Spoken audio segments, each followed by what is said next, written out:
ఇదిలా ఉంటే CI Nagaraju SIT విచారణలో కీలక పరిణామం చోటు చేసుకుంది.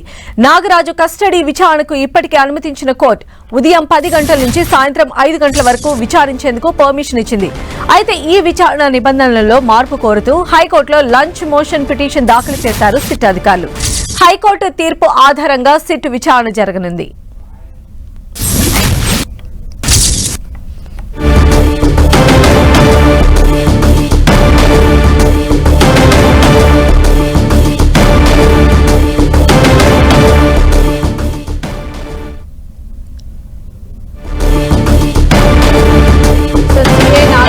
సిట్ విచారణలో కీలక పరిణామం చోటు చేసుకుంది. నాగరాజు కస్టడీ విచారణకు ఇప్పటికే కోర్టు అనుమతి ఇచ్చింది. ఉదయం 10 గంటల నుంచి సాయంత్రం 5 గంటల వరకు విచారించేందుకు పర్మిషన్ ఇచ్చింది కోర్టు. అయితే ఈ విచారణ నిబంధనల్లో మార్పు కోరుకుంటూ హైకోర్టులో లంచ్ మోషన్ పిటిషన్ దాఖలు చేశారు సిట్ అధికారులు. హైకోర్టు తీర్పు ఆధారంగా సిట్ విచారణ జరగబోతోంది. మరిన్ని అప్డేట్స్ తెలుసుకుందాం. మా ప్రతినిధి జయరాజ్ మనకు అందుబాటులో ఉన్నారు. జయరాజ్, సంజయ్, సాయి కృష్ణ లాకప్ డెత్ కేసులో రిమాండ్ ఖైదీగా ఉన్నటువంటి మాజీ సిఐ నాగరాజుని సిట్ విచారించే నేపథ్యంలో ఉత్కంఠ నెలకొంది. ఆయన విచారణ సమయాల్లో మార్పు కోరుతూ హైకోర్టుని సిట్ ఆశ్రయించింది. దీనికి పిటిషన్ కూడా దాఖలు చేసింది హైకోర్టులో.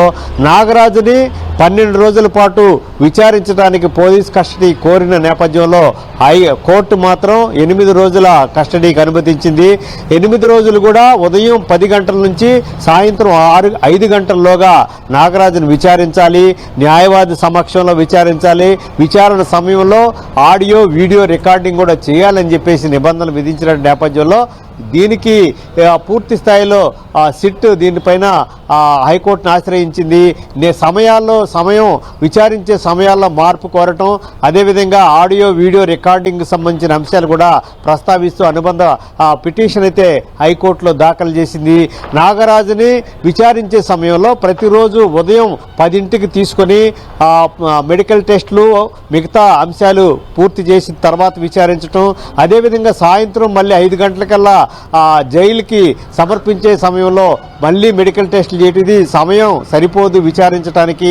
కాబట్టి పూర్తి స్థాయిలో సమయాలకు సంబంధించినటువంటి అంశాన్ని పరిగణలోకి తీసుకొని సిట్ కొన్ని అభ్యంతరాలను వ్యక్తం చేస్తూ సమయాలు వేళల్లో మార్పు చేయాలని చెప్పేసి హైకోర్టులో పిటిషన్ దాఖలు చేసింది. దీనికి సంబంధించి కూడా దీంతో నాగరాజు విచారణ అంశం ఈరోజు అలా ఉత్కంఠ నెలకొంది. ఈరోజు వాస్తవానికి అనుకున్న దాని ప్రకారం జరిగితే ఈరోజు ఉదయం 10 గంటల నుంచి నాగరాజును విచారించాలి. 5ంటికి అలా విచారించి 5 గంటలకల్లా తిరిగి రాజమండ్రి సెంట్రల్ జైలు అధికారులకి సరెండర్ చేయాల్సి ఉంది.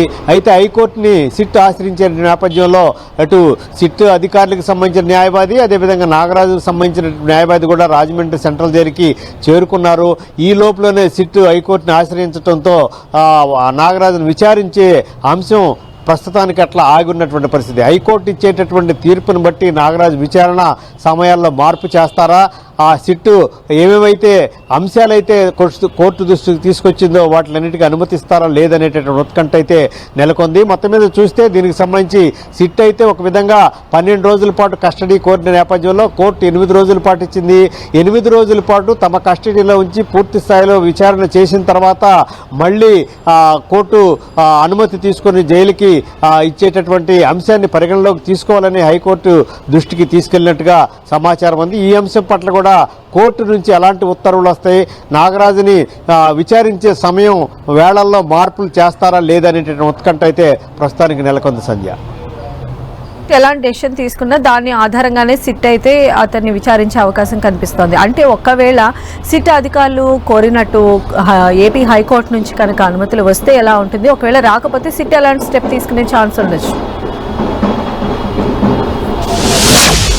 సంజయ్, ఇది అంతా కూడా కోర్టు ఏ విధమైన డైరెక్షన్ ఇస్తుందో ఆదేశాల ప్రకారం వెళ్ళటం అనేది జరుగుద్ది. అంతకుమించి వేరే ఏ విధమైనటువంటి సొంత నిర్ణయాలు అయితే ఇక్కడ ఉండవు.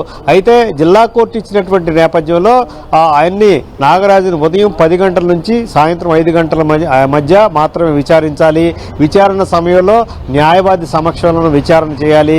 ఆడియో వీడియో రికార్డింగ్ కూడా చేయాలి. వాటన్నిటి కూడా కోర్టుకి ప్రొడ్యూస్ చేయాలని చెప్పేసి ఆదేశాలు ఇచ్చినటువంటి పరిస్థితి. అయితే నాగరాజు అని కీలకమైనటువంటి అంశాలు ఈ సాయికృష్ణ లాకప్ డెత్ కేసులో కీలకమైనటువంటి అంశాలన్నీ కూడా నాగరాజు నుంచి రాబట్టాల్సిన అంశం ఉంది. కాబట్టి ఆ నాగరాజు కీలకమైనటువంటి పాత్ర పోషించారు. దీనికి సంబంధించి అనేక రకాలుగా ఆయన ప్రశ్నించి సాయికృష్ణ లాకప్ డెత్ కేసులో నాగరాజు పాత్ర, నాగరాజు చేసినటువంటి అంశాలు ఇవన్నీ కూడా వెలుగులోకి తీసుకురావాలి.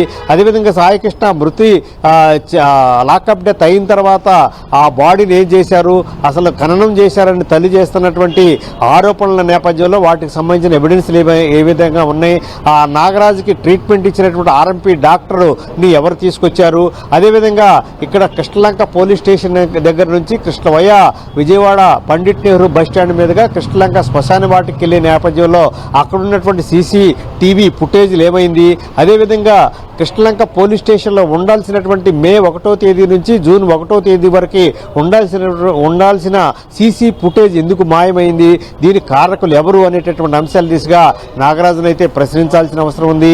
అసలు సాయికృష్ణ బాడీ ఏమైంది అనేటటువంటి దిశగా ఈ ప్రశ్నించాల్సినటువంటి అవసరం ఉంది. వీటన్నిటిని దృష్టిలో పెట్టుకుని సిట్ అయితే నాగరాజును పోలీస్ కస్టడీకి కోరినటువంటి పరిస్థితి. ఈ నాగరాజుని సమయం అయితే ప్రస్తుతం కోర్టు వారు ఇచ్చినటువంటి సమయం సరిపోదు, నాగరాజును విచారించడానికి, నాగరాజు దగ్గర నుంచి వాస్తవాలు రాబట్టడానికి సరిపోదు. కాబట్టి సమయ వేళల్లో మార్పులు చేయాలనేటటువంటి అంశాన్ని హైకోర్టు దృష్టికి తీసుకెళ్లారు. హైకోర్టు ఇచ్చేటటువంటి తీర్పు ఇదే కింది కోర్టు ఇచ్చినటువంటి ఏవైతే ఆదేశాలు ఉన్నాయో వాటిని యాజ్ ఇట్ ఈజ్గా ఫాలో అవ్వమని చెబుతారా, ఆ వేళల్లో మార్పులు చేర్పులు ఇస్తారనేటటువంటి దిశకైతే ఉత్కంఠ నెలకొంది. రైట్ జయరాజ్.